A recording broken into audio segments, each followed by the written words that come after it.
BA तृतीय वर्ष के बच्चों का हार्दिक स्वागत। बच्चों, तृतीय वर्ष के बच्चों का हार्दिक स्वागत। मैं अलका जैन, सहआचार्य हिंदी। बच्चों, हमने गत कालांश में पूस की रात कहानी का मौखिक रूप से सुना। मूल जो कहानी है उसे आप पाठ्य पुस्तक से पढ़कर मेरे इस विश्लेषण को समझ सकते हैं। बच्चों, प्रेमचंद की जो कहानी है, जैसा कि मैंने बताया कि किसान के जो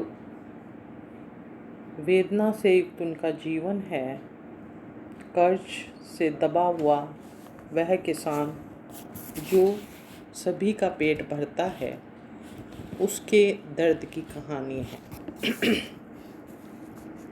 पूस की रात कहानी में हमने गरीब किसान को जो है उसके दर्द को पढ़ा और समझा। प्रेमचंद कृषक जीवन के कहानीकार थे, इसलिए उन्होंने गरीब किसानों को दैनिक जीवन की विभिन्न समस्याओं का चित्रण अपनी कहानी में मार्मिकता और यथार्थता से किया है। इस दृष्टि से हम देखें तो पूस की रात कहानी भी सफल कहानी दिखाई देती है। इसमें एक गरीब किसान के दैनिक जीवन की भीषण समस्याओं का जो है निरूपण किया गया है, और उन समस्याओं के मूल में जो अर्थतंत्र कार्य कर रहा है उसका मार्मिक चित्रण इस कहानी में हुआ है। हल्कू तो एक किसान है। प्रेमचंद उसी के माध्यम से संपूर्ण कृषक वर्ग की दयनीय स्थिति को प्रस्तुत करने में सफल हुए हैं।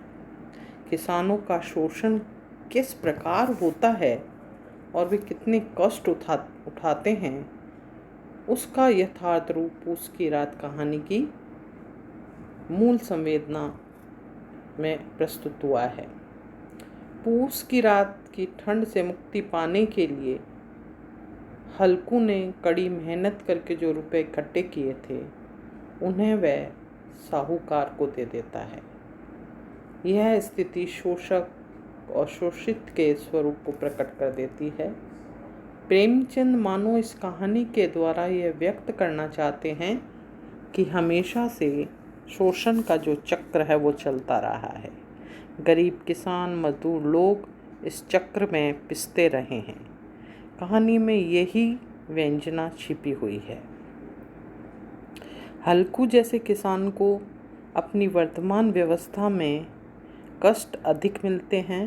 फसल नष्ट होने पर हल्कू का प्रसन्न होना उसका झूठा अभिनय है। कहानीकार ये कहना चाहता है कि हल्कू जैसे किसान की नियति ही यह है।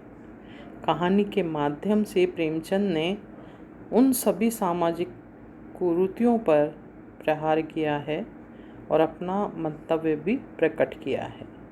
जहाँ एक तरफ लोग सर्दी के दिनों में मोटे मोटे गद्दों और रजाइयों में छिपे रहते हैं, वहीं शीत में